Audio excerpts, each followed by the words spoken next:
Shiny Lips ne mukwano gwe Modi nga beenoona emimwa byatunyumidde twabyagadde. Naye waliko ky'osaanye okubeera ng'olaba mu maaso. Akatambi k'obuseegu akapya kaliko ka mu kinaabiro kanyuma ngenda kubeera nga nako nkakuwa. Buno obutambi bwakafuluma bufulumi. Olaba buli muntu avaayo n'akyogerako naye buba tebunnaba kubeera nga bufuluma. Kati bwe bufuluma nga babuta butandika okubeera nga butambula.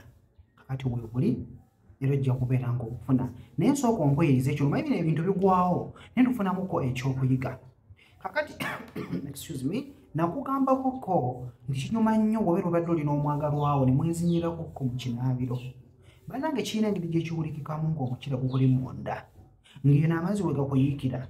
Ng'eno omunno bw'akumiima nga mu butuufu owulirira ddala obwagazi nga omubiri gutadde. Oba okitegeera? Shiny Lips mulimu nange obutambi bwe buteebwa omulundi gumu. Ng'oggyeko ng'ali ne muwala munne bali mu kwekiisinga, bali mu kwenoona emimwa bwe beekuba engalo. Waliwo Shiny Lips akatambi akafulumye ng'omusajja amuva mabega agezaako okubeera ng'amuzina nga bali mu kinaabiro.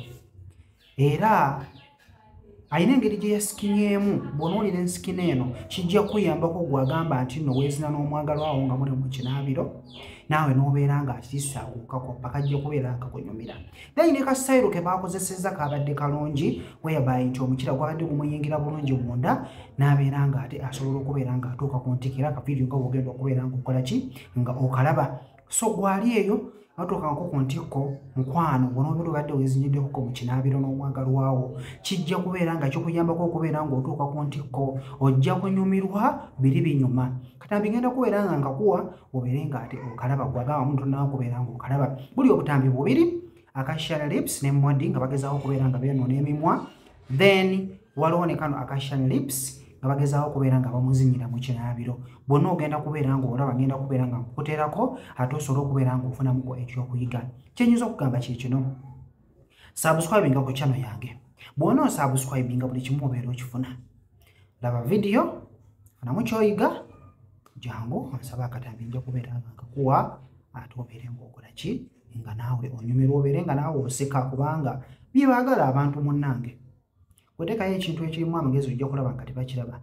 Naye teekayo bino eby'obuseegu ojja kulaba abaana be badduka bannange kampe kakati yangu obeere ng'okasaba. Luno lulinga nga luyimba ku radio nti osaba busabi n'embeera nga nkola ki nga nkuwa. Kasabe mbeere nga nkakuwa, teekawo buteesi nnamba ya ssimu awo. In fact nsaba osaba ennamba ya ssimu eya WhatsApp nabo bugambi kampe nja kweriposa akanamba k'essimu awo obeere ng'ojja mbeere nga mbukuwa obeere ng'oseka. Ensi egwenyuse bannange abaana baseegu. Obutambi bwonna we buli ogenda kubeera ng'obulamu mbeere bulungi mbaagala nnyo.